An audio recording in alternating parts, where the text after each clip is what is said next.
The photograph never made it to morning papers, but by noon on May 20th, 1962, every columnist in Manhattan knew it existed. Madison Square Garden, the night before. Marilyn Monroe in that dress, singing for the president's birthday. And afterward, backstage, in a service corridor the Secret Service thought they'd cleared. A moment that lasted 3 seconds but would echo for months. She'd leaned in. He'd responded. Arms around her waist, her hand on his shoulder. A hug. Nothing more, nothing less. But someone had been there with a camera, and by dawn the White House press office was already making calls. What happened in the weeks that followed tells you something about power in 1962, and about the woman people thought they understood, but never really did. If you want to hear how these hidden stories actually unfolded, go ahead and subscribe. We dig into what the headlines never printed, the conversations that shaped everything we think we know. The call came to Marilyn's publicist first. Brief, professional, the kind of tone that doesn't need to explain itself. The photograph wouldn't be published, that part was already handled, but there would be distance now. Public distance. The White House needed the appearance of propriety. Madison Square Garden had been a fundraiser, a performance. Anything beyond that needed to disappear. Marilyn listened on the extension, silent, while her publicist nodded and said, "Yes, of course, understood." When the line went dead, she set the receiver down carefully and stared at the wall. 2 weeks later, she was invited to a dinner party in Bel Air. Private, exclusive. The kind of gathering where studio heads mixed with political strategists passing through Los Angeles. Marilyn almost declined. She'd been tired lately, the kind of exhaustion that sleep didn't touch. But her agent said it would be good for her to be seen, to remind people she was still working, still relevant. So she went. The house was enormous, white stone and floor-to-ceiling windows. She arrived alone, 20 minutes late, wearing something simple and black. The host greeted her warmly, too warmly, the way people do when they're nervous about what might happen. Marilyn smiled and let herself be guided into the living room, where 15 people stood with drinks, conversations pausing as she entered. She recognized most of them. A director she'd worked with, 2 producers, a few wives. And near the fireplace, a man she'd met once before, briefly. A political consultant who'd worked on the president's campaign and now spent his time managing images, crafting narratives, protecting reputations. His name was Howard Brennan, and he had the kind of face that looked trustworthy in photographs. Mid-50s, graying at the temples, always photographed shaking hands with the right people. He saw Marilyn and raised his glass slightly, a gesture of acknowledgement. She nodded back. For the first hour, they didn't speak. She moved through the room, making small talk, laughing when expected, deflecting questions about her next film with practiced ease. But she could feel his attention on her, waiting. Dinner was served in a room that felt too formal for the occasion. Long table, heavy silverware, candles that flickered whenever someone opened a door. Marilyn found herself seated near the middle, Howard Brennan directly across from her. The conversation started light. Movies in production, real estate prices, someone's recent trip to Europe. Then, slowly, it shifted. Someone mentioned the Madison Square Garden performance, how magnificent it had been, how the whole country had watched. Howard set his fork down and leaned back slightly, the way people do when they're about to say something they've been thinking about for a while. "It was quite a performance," he said, his voice carrying just enough to quiet the nearby conversations. "Though I imagine the White House had a few opinions about how it all played out." He said it casually, like an observation, but Marilyn felt the shift in the room. People were listening now. She didn't respond immediately. She finished the bite she'd taken, set her fork down, reached for her water. Across from her, Howard smiled slightly.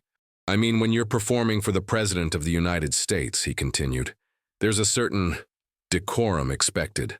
A line between entertainment and, well, other things." Someone laughed nervously. Marilyn's expression didn't change. "Of course," Howard went on, his tone still conversational, still friendly.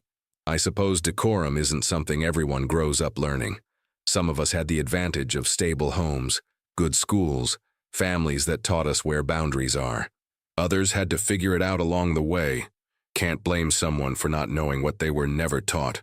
He took a sip of wine, watching her over the rim of his glass. The room had gone quiet now. That particular silence where everyone knows something cruel has just happened, but nobody's quite sure how to react. Marilyn looked at him. Really looked at him. She could feel her pulse in her throat, the old familiar tightness that came when someone used her childhood like a weapon, like proof she didn't belong. She thought about the orphanages, the foster homes, the feeling of never being chosen, never being kept. She thought about how many times someone had reminded her where she came from, as if she could ever forget. She could walk away, stand up, excuse herself, leave him sitting there with his smile and his wine. That's what part of her wanted to do. But another part, the part that had survived everything he was mocking, knew that walking away would only confirm what he believed, that she was fragile, that she could be dismissed, that people like him could say anything, and people like her just had to take it. Marilyn placed her hands in her lap, very still, and when she spoke, her voice was quiet enough that people had to lean in to hear. "You're right," she said. "I didn't grow up with those advantages. I didn't have a family that taught me which fork to use or how to speak in a room like this without feeling like I didn't belong." She paused, just for a moment. "But I did learn something. I learned the difference between power and cruelty. And I learned that people who confuse the two usually learned it from families that had money but not much else." She picked up her water glass, took a small sip, set it back down with care. "As for what happened at Madison Square Garden," she continued, her tone unchanged, still quiet, still measured, "I was invited to perform for the president. I sang. I did my job.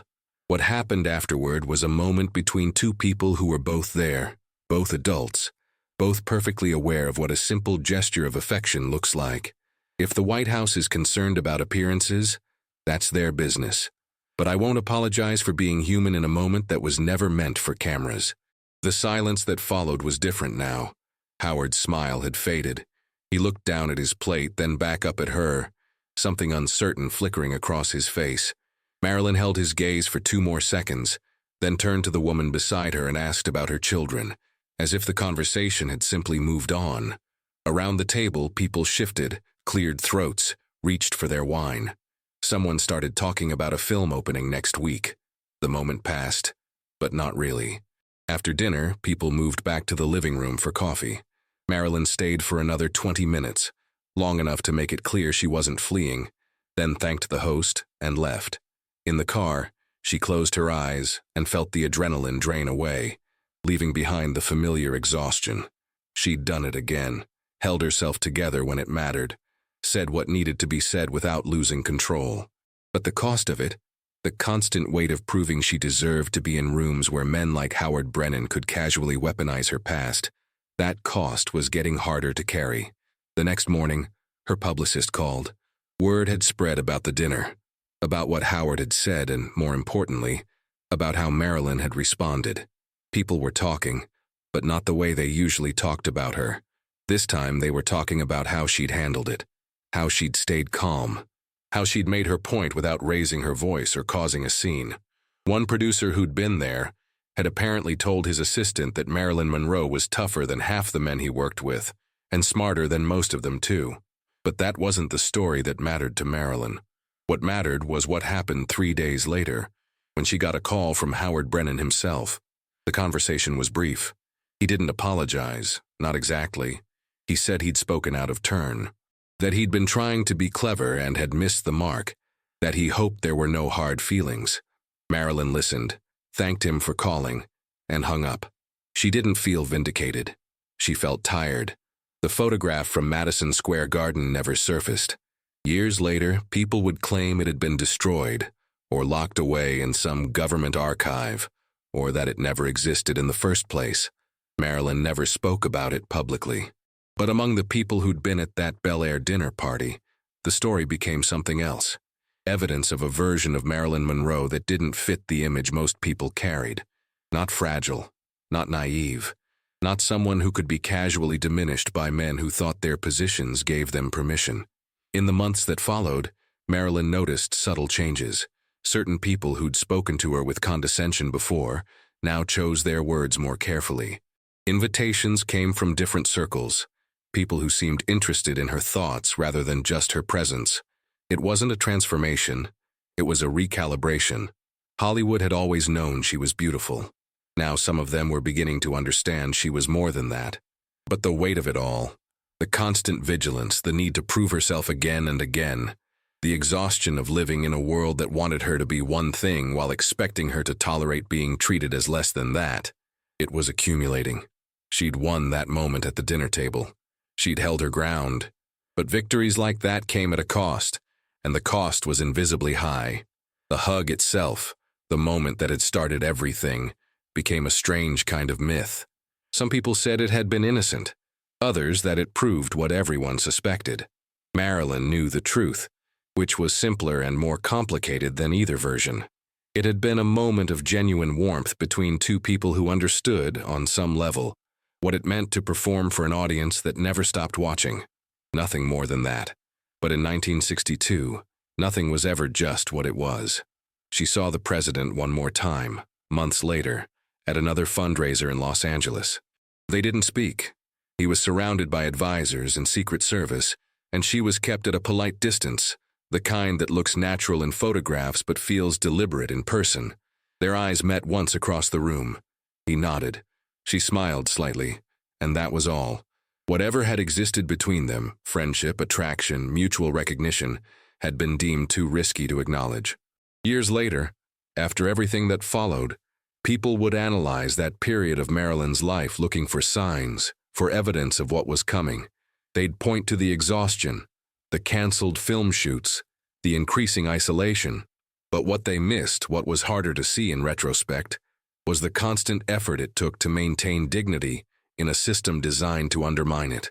Every small victory, like the one at that dinner party, required an enormous expenditure of strength. And strength, even in someone as resilient as Marilyn, is a finite resource. Howard Brennan's career continued successfully. He worked on 2 more presidential campaigns, advised corporations on crisis management, retired comfortably. He never mentioned Marilyn Monroe in public, but people who knew him said that after that dinner party, he was more careful about the casual cruelties he allowed himself. Not because he'd experienced some moral awakening, but because he'd learned that underestimating someone based on where they came from could make you look foolish in front of people who mattered. The dinner party host, who'd been so nervous about Marilyn's presence, later told friends that watching her handle Howard Brennan was one of the most impressive things he'd ever witnessed. She didn't destroy him, he said. She just showed everyone in the room exactly who he was. That's harder than revenge. The story circulated quietly among a certain set in Los Angeles, never making it into gossip columns, never becoming public scandal, but shaping how some people thought about Marilyn Monroe. In private moments, alone in her house, Marilyn would sometimes think about that night, about the choice she'd made to respond rather than retreat, about the words she'd found when she needed them. But she also thought about the cost of always having to find those words, of always having to prove she deserved basic respect. It was a kind of exhaustion that didn't have a name in 1962, that people didn't talk about or acknowledge. You were either strong enough to handle it or you weren't. And if you weren't, that was your failure. The photograph from Madison Square Garden became one of those historical what-ifs. Did it exist? Was it destroyed? Did the White House really intervene? The truth was probably mundane. A photographer captured a moment, was convinced or paid to hand over the negative, and life moved on. But the mythology around it persisted, because it fit a larger narrative people wanted to believe, that Marilyn Monroe and President Kennedy had something real, something that threatened powerful institutions, something that had to be contained. What actually threatened powerful institutions wasn't romance or scandal. It was the possibility that someone like Marilyn, beautiful, famous, but also from nowhere, from nothing, from the kind of background that was supposed to keep you grateful and quiet, might speak with authority, might not accept being diminished, might look a political consultant in the eye and refuse to pretend his cruelty was just conversation. That was the real danger. Not sex, not secrets, but dignity in someone who wasn't supposed to claim it. Marilyn continued working through the summer of 1962, though the work became increasingly difficult. The dinner party incident was already fading into the past, just another moment in a life full of moments. But the pattern it represented, the constant need to defend her right to be treated with basic human respect, That pattern was everywhere. On sets, in meetings, in social situations. 1,000 small battles that nobody saw, that didn't make headlines, that just accumulated in the quiet parts of her life. The people at that Bel Air dinner party would remember different things. Some remembered Marilyn's exact words. Others remembered the silence that followed. A few remembered how Howard Brennan had looked. Not angry, not defensive, but uncertain, as if he'd miscalculated something important. What they all remembered was the feeling in the room, the sense that they'd witnessed something that mattered, even if they couldn't quite articulate what it was. In the months before her death, Marilyn gave several interviews where she talked about wanting to be taken seriously, about wanting roles that challenged her, about wanting to be seen as more than just a symbol. Journalists wrote these comments down but rarely explored what they meant. They didn't ask about the daily indignities, the casual dismissals, the constant implication that someone from her background should be grateful for any attention at all. They didn't ask because they didn't see it as a story worth telling. The hug with the president remained a footnote, a whispered anecdote, a thing that may or may not have happened depending on who was telling the story. But for Marilyn, it represented something larger, the impossibility of having a private moment when your entire life was public performance. The photograph, whether it existed or not, was just another example of how every gesture she made was interpreted, analyzed, weaponized. Nothing was ever just a hug. Nothing was ever just human. What happened at that dinner party in Bel Air didn't save her. It didn't change the trajectory of her life or protect her from what was coming. But it showed something that the public narrative rarely acknowledged. Marilyn Monroe had more control than people believed. She could choose her words carefully. She could stand her ground.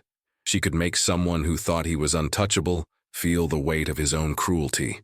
Those skills didn't prevent tragedy, but they did prove that the woman the world thought it understood was more complex, more capable, and more aware than the image allowed.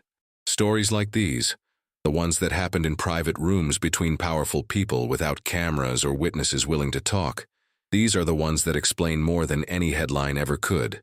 If you want to keep hearing what really happened behind the mythology, behind the official versions, subscribe and stay with us. These stories deserve to be remembered the way they actually unfolded. The last time anyone mentioned the photograph to Marilyn, she was filming Something's Got to Give, the movie that would remain unfinished. Someone on set made a joke about her and the president, one of those nudging, knowing comments that people made because they thought she wouldn't mind or wouldn't object or wouldn't remember. She stopped what she was doing, turned to look at whoever had said it, and waited. Just waited. The person stammered an apology. She nodded and went back to work. No words necessary. Just that look, that silence, that refusal to let it pass unchallenged. And that, more than any photograph, more than any hug or scandal or rumor, was who Marilyn Monroe actually was in those final months. Someone who'd learned, through experience more painful than most people would ever understand, how to hold on to dignity when everything else was being taken away. Someone who knew that silence could be more powerful than any speech, that stillness could be more devastating than any scene. Someone who'd survived by learning when to speak and when to simply refuse to accept what was being offered. The story of the hug, the photograph, the White House reaction, it became one more piece of the Marilyn Monroe mythology, impossible to verify, impossible to disprove, endlessly discussed but never really understood. What people missed, then and now, was the simpler truth underneath, that a woman from nowhere had stood in rooms with the most powerful men in America and refused to be made small, that she'd done it with grace, with control, with an understanding of her own worth that no amount of cruelty could fully diminish, that she'd fought battles most people never saw, won victories nobody recorded, and paid costs nobody counted. That was the real story.